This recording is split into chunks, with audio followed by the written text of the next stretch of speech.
Good morning. എവിടെ രാജലക്ഷ്മി? വാ. Good morning sir. Very good morning. Here is A good news and surprise for you.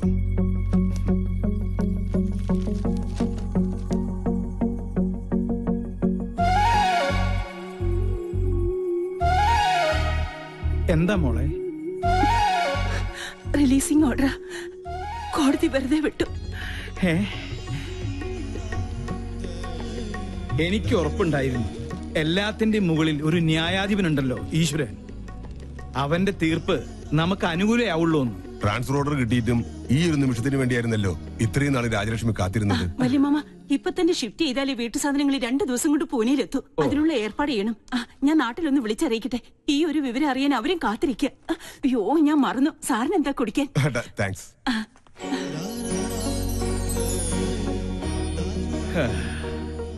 ഇത്രയും നാൾ കാർമേഘം മൂടിയ മനസ്സായിരുന്നു അതിൻ്റെത്. ഇപ്പോഴാ ഒന്ന് തെളിഞ്ഞു കണ്ടത്. എന്തായാലും ഇവിടെ വെച്ച് സംഭവിച്ചതെല്ലാം എന്നും നല്ലൊരു ഓർമ്മയായി മനസ്സിലിരിക്കട്ടെ. ഒന്നും അങ്ങോട്ട് പെട്ടെന്ന് മറക്കാൻ പറ്റില്ലല്ലോ. Anyway, all the best. Okay, കേറ്.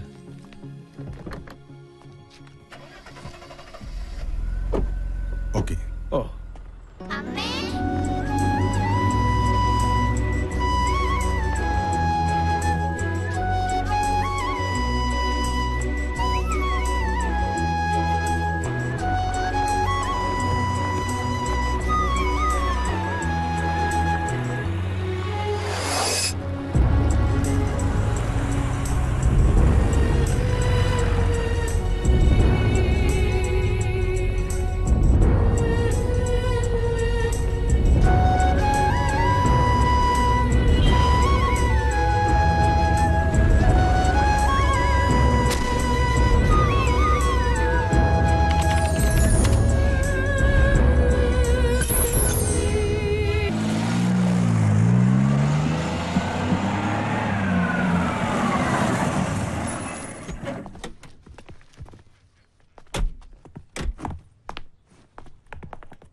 Good morning. Morning. Good morning. Good morning madam. Morning.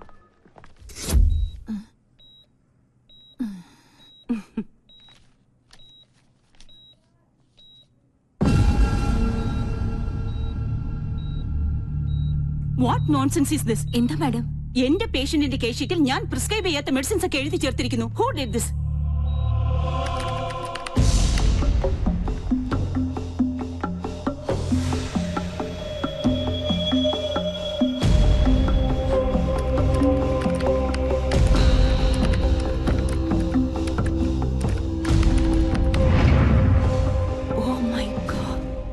ഒരു മാസത്തിലേറെയായി ഈ ചീറ്റിംഗ് തുടങ്ങിയിട്ട്.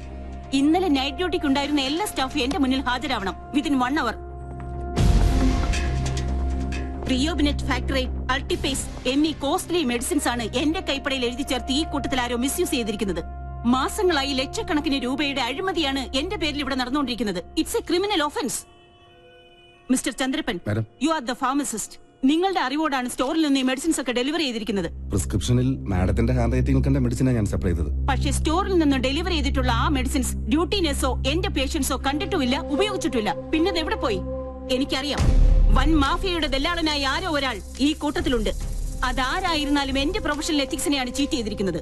Who ever has committed the crime, I will bring him in front of the law.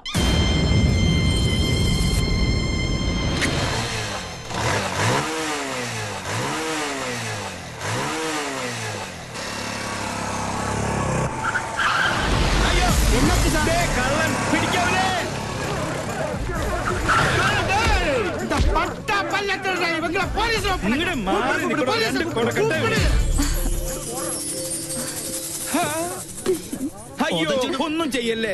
ഇതെന്റെ കൊച്ചുമോളാ. കൊച്ചുമോൾ? എന്നോട് പേത്തി പിങ്കി ചെയ്യലാമാ? എന്ത് ചെയ്യാനാ? ഇങ്ങനെയായി പോയി. സഹകരിച്ചതിന് എല്ലാവർക്കും നന്ദി.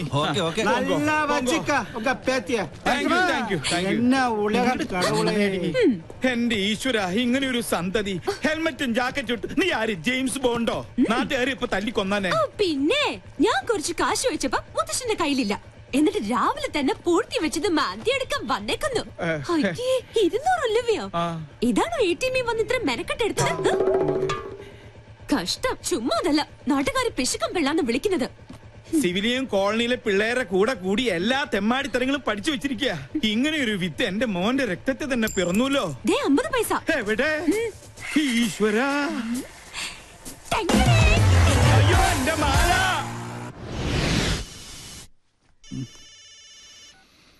ഹലോ. ആ, എവിടെടാ? ഞാൻ നിന്റെ വീടിന്റെ മുമ്പിലുണ്ട്, നീ പുറത്തേക്ക് വാ. ആ, എന്തായി? സംഗതി സക്സസ് അല്ലേ? മുത്തശ്ശന്റെ കയ്യിൽ നിന്ന് 200 രൂപയെ കിട്ടിയുള്ളൂ. വീടിന് തീ പിടിക്കുമ്പോ ഫയർഫോഴ്സിന് മിസ് കോൾ അടിക്കുന്നതിനോ നിന്റെ മുത്തച്ഛൻ. ഇനി എന്ത് ചെയ്യും? സംഗതിയുടെ സീരിയസ്നെസ് അറിയാലോ. വേറെ നോപ്പിച്ചിട്ടുണ്ട്. ആഹാ, എന്തായാലും ഫാൻസി ഡ്രസ് പാടായില്ല. ചുമ്മാ അല്ല നിന്നെല്ലാരും പങ്കെന്ന് വിളിക്കുന്നത്. പോടാ ഡാഷേ. ഇനി വീട്ടിൽ ചെന്ന പണ്ടത്തിന് പകരം മുത്തശ്ശൻ എന്റെ കുടൽപ്പണ്ട് എടുക്കും. അതുറപ്പല്ലേ? പോടാ പോടാ. എന്നാ പിടിച്ചേ, അപ്പൊ നമുക്ക് സ്പോട്ടിൽ വെച്ച് കാണാം. Okay okay. ഇതിൽ ഒതുങ്ങൂ.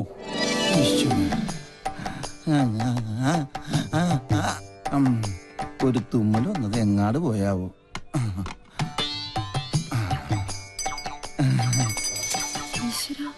അക്കരെ ഇക്കരെ നിന്നാൽ എങ്ങനെ ആശ തീരും, സ്വഹ ആശ തീരും. ഒന്നുകിലാങ്കിളി അക്കരേക്ക് സ്വഹ, അല്ലെങ്കിൽ പെൺകിളി ഇക്കരേക്ക്, അല്ലെങ്കിൽ ആങ്കിളി അക്കരേക്ക് സ്വഹ. എന്റെ പെങ്ങൾക്കും അളിയനും ഇങ്ങനെ അക്കരെ ഇക്കരെ നോക്കി ജീവിതം തൊലക്കേണ്ട ഗതികേടായി പോയല്ലോ ദൈവമേ. പാവം, ഒന്നും കഴിച്ചു കാണില്ല. അനുഭവിക്കട്ടെ. ശുദ്ധനായ നമ്മുടെ അച്ഛനെ ഇങ്ങനെ ഒറ്റ ദിവസം കൊണ്ടാ മൊട്ടനാക്കി മാറ്റിയത്.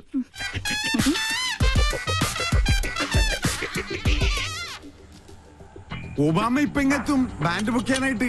അമേരിക്കൻ പ്രസിഡന്റ് ഓട്ടോയുടെ ശബ്ദം കേട്ടില്ലേ?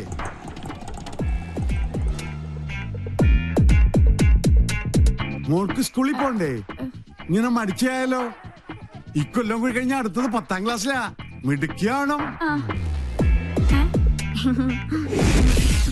അയ്യോ മോളെ, എന്താ ഇത്? സ്കൂളിൽ പോകുമ്പോ മൊബൈൽ ഫോൺ കൊണ്ടുപോകാൻ പാടില്ലെന്ന് അച്ഛൻ എത്ര പ്രാവശ്യം പറഞ്ഞിട്ടുണ്ട്.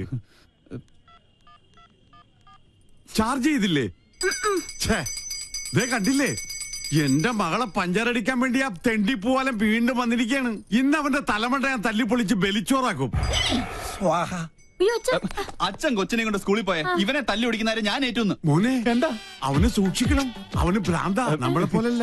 അയ്യോ, അസംബ്ലി തുടങ്ങുന്നതിന് മുമ്പ് സ്കൂളിലെത്തണം. ഒബാമ വന്ന ഓട്ടോ കാശ് കൊടുക്കണേ. അവിടെ എന്തോ പ്രതിസന്ധിയാ. മോളെ വാ, പോവാ. നീ മൊബൈൽ ചാർജ് ചെയ്യ്. വാ, നടക്ക. തിരി കത്തിത്തീരുന്നവരെ കാത്തിരുന്നാല് വിശന്ത തണ്ടം കരിയും.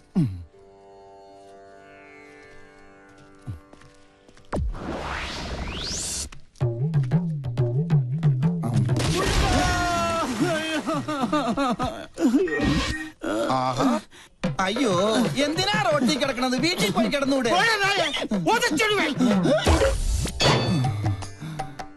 ഈശ്വരൻ രക്ഷിച്ചു. വന്നല്ല വാനര സംഘം. മാറ് മാറ് മാറ്, ആരും അടുത്തേക്ക് വരരുത്. വിഘ്നേശ്വരനുള്ള നിവേദ്യമാണ്. ഉന്നം പിഴച്ചാൽ എന്റെ അന്നം മുട്ടും. ഒരു അപേക്ഷയുണ്ട്, ആർക്ക് കിട്ടിയാലും പാതി എനിക്ക് തരണം. ഇതെന്റെ ബ്രേക്ക്ഫാസ്റ്റാ. എന്റെ ബ്രേക്ക്ഫാസ്റ്റ് കൊണ്ട് പോകല്ലടാ. അയ്യോ, തേങ്ങക്ക് പോലും ഉന്നം ഇല്ലാതായി. ശുഭ ലക്ഷണം. എറിഞ്ഞത് തേങ്ങ, ഉടഞ്ഞത് കാല്. ഉന്നം പിഴച്ചതാ. ദൈവത്തിന് പോലും മതിയായല്ലോ. ചേച്ചി അവിടെ ആദ്യം പിടിച്ചിരിക്കുക. വല്ലതും കഴിച്ചാ? കാലത്ത് തന്നെ 2 അഗർബത്തി സ്റ്റാൻഡ് വിഴുങ്ങി. അഗർബത്തി സ്റ്റാൻഡാ? അഗർബത്തി പഴത്തിലാ കുത്തിവെച്ചിരുന്നത്. എന്ത് ചെയ്യാനാ? സ്വന്തമായിട്ടൊരു വൈഫ് ഹൗസ് ഉണ്ട്, ഹൗസ് വൈഫും ഉണ്ട്. പക്ഷെ ആ വാടക വീട്ടിൽ താമസിക്കാൻ എന്റെ യോഗം. സ്വയം വരുത്തി വെച്ചല്ലേ? ഞാനാ. ഇവിടെ ഇങ്ങനെ ഒരു പ്രേമകുടീരം കെട്ടി താമസിക്കാതെ അളിയന് ചേച്ചിയും കൊണ്ട് എങ്ങോട്ടെങ്കിലും ഒളിച്ചോടിക്കൂടെ? 13 തവണ ശ്രമിച്ചല്ലേ? അപ്പോഴൊക്കെ ആ വട്ടന്റെ അല്ല ആ വട്ടച്ചന്റെ കയ്യിൽ നിന്ന് തലക്കെട്ട് കിട്ടി. നല്ല ISI മാർക്കുള്ള മുദ്ര.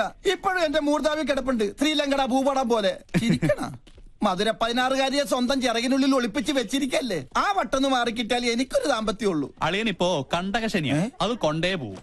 എന്നെ വിളിച്ചോ? എത്ര കറക്റ്റാ. സോറി. കണ്ടകശനി കണ്ടത്തിലാ കൊണ്ടത്. ഔ.